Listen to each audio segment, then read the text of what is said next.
Le président François Mboukou, bonjour. Bonjour, monsieur. Vous êtes à Goma? Oui, je suis à Goma. Là, vous êtes devant la banque centrale du Goma.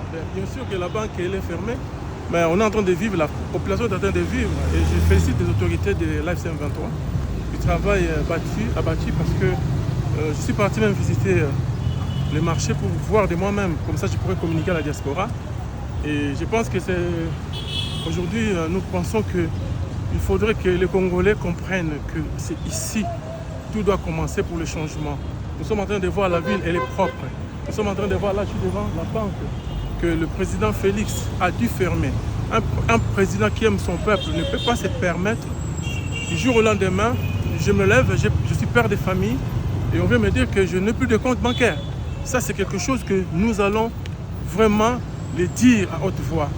Et ceux qui viennent ici en Europe, ceux qui sont venus pour soi-disant essayer de porter en plus.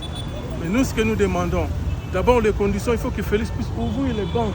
Cette banque-là, toutes les banques de la contrée, parce que je suis parti voir de moi-même au marché, voir les mamans, comment ça se passe, et vraiment les gens se débrouillent. Est-ce que les Congolais de la diaspora sont au courant que les banques sont fermées, mais les populations vivent quand même avec la force de la FCM 23. Ils ont continué à protéger même cette banque. Et aujourd'hui, la population vit. Comment vous expliquez, quel message que vous envoyez au peuple congolais? Mais la population approuve la maturité des dirigeants. Parce que ça montre qu'ils ont des vrais dirigeants qui sont capables de gérer la population. Aujourd'hui, cette population, elle est en train de faire ce qu'on appelle la résilience. C'est dans la souffrance, ils sont en train de travailler dur. Ils sont en train vraiment de se battre. J'ai vu la vie à Goma commence à revenir grâce à l'organisation de AFCM 23. Mais nous avons vu beaucoup de choses. Depuis que je suis là, on dit qu'il n'y a rien, il n'y a pas de tir, il y a la vie qui est là et on sent que la population de Goma commence à vivre sa vie naturellement. Et Président, je pense que je vous vois, vous êtes accompagné. Oui. Vous êtes accompagné par qui, si vous pouvez présenter votre équipe?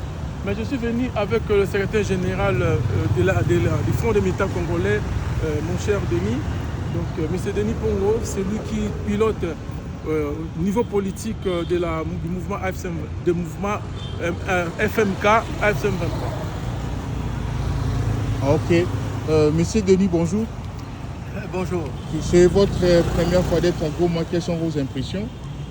Une très très bonne impression. D'ailleurs, je suis agréablement surpris de voir qu'il y a la vie à Goma.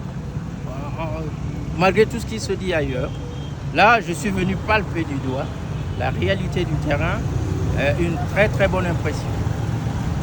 Comment vous trouvez les infrastructures, la sécurité, la propreté de la ville? Tout est au top et c'est sans commentaire.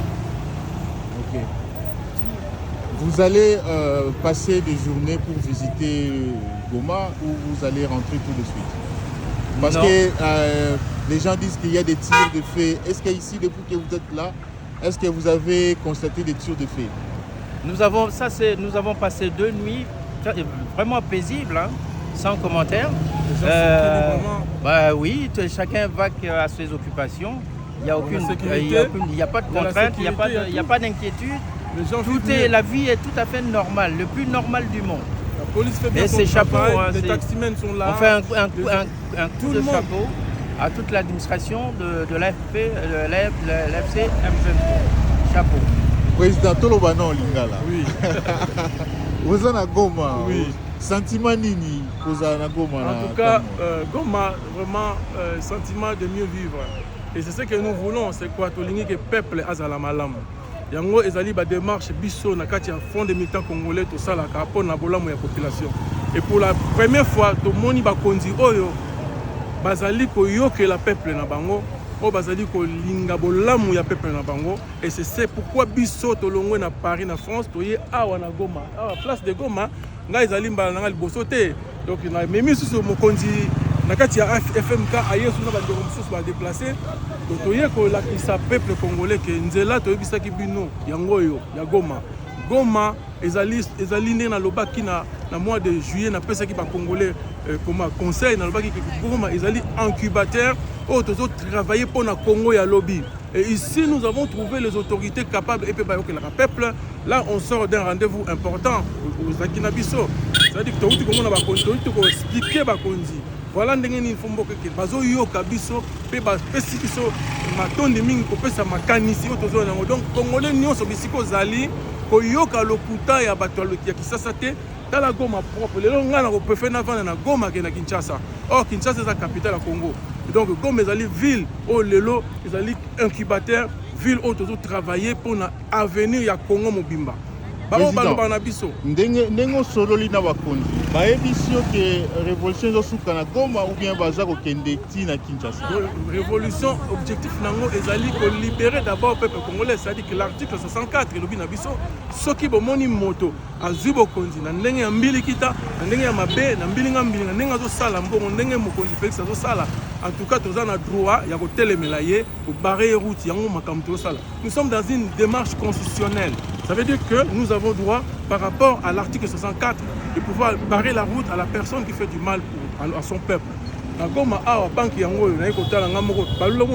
Comment il peut fermer une banque où il y a la famille, comment vous expliquez ça? Alors,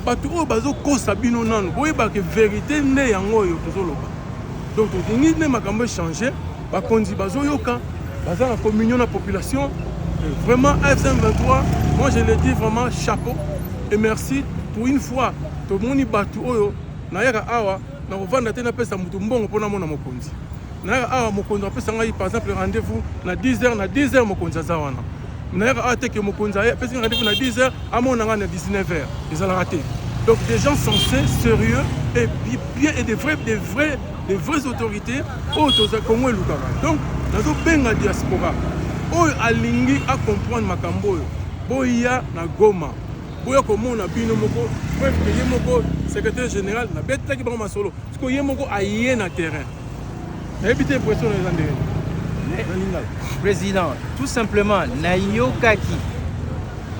yokaki na ye na moni na ndimi likamsa bakisayati donc ndeka président utoloba on est sur le bindenge ezali na yenga moko na yekomona donc tant on a rozonga message yangwana ke nauti na na moni kimi ezali awa donc bo peto ezali awa ne kuna mazoloba qui les obonga mais awa ne Goma ne c'est bongi voilà et surtout bazana financement c'est de bazo se battre les populations to sala musala azoteka azodébrouiller en tout cas ezato ebi ke pas sinon ne silignon tout. Mais en tout cas, déjà, pas au Salami, et ça déjà, exemple, mon malamu, au Tozobenga, na province du Congo, bino batu boko ça batu balkanisation, ba Rwanda baza kuna nako, Rwanda baza tiawa. Donc biso ba Congolais biso yo ngala uti musika 8000 km na yawa. Et donc bo tika ko sa batu, ko scolaire ça ba kinwa pongi, ko sa bango, o boye lokuta na lokuta. Donc mokonzi na bino feza na kotambola mokili mobimba. Pas Lucas soki nini peuple nazo souffrir mbongo nyonso akanga azo bebisa mbongo ya Congo kokendaka ba voyage zanga tina mais biso to sala musala ba fourmi na musala ba fourmi to solola na mutu nyonso fourmi tanga kota mutamona kete mutayoka kaite donc to zolo ba boy ba kinwa po telema parce que makambo ezo sama pona mboka mutu alingi Congo akolanda su makama Félix te parce que makama Félix on sazo kosa wana en tout cas biso ko to sotoyeba lokuta na voilà eloko na loba yango. Merci président. Bongo message nyoza nango pona peuple ya Goma oyo bayambio oyo ozo vanda na bango message nini oza nango pona bango. Ah wata on azoya basanga karibu eloko liboso. Karibu eza bienvenue. Donc ça linga plaisir donc ça linga plaisir que vraiment peuple ya Goma est gentil et puis le reste là vraiment to sepeli mingi na ndenge to vita ko sola parce que bato benga ngapé. En tout cas, merci à Média Nayo et puis merci à Yoso Sali. On va s'appeler et puis on va se voir. Merci. Ça l'a juste photo. Ça l'a juste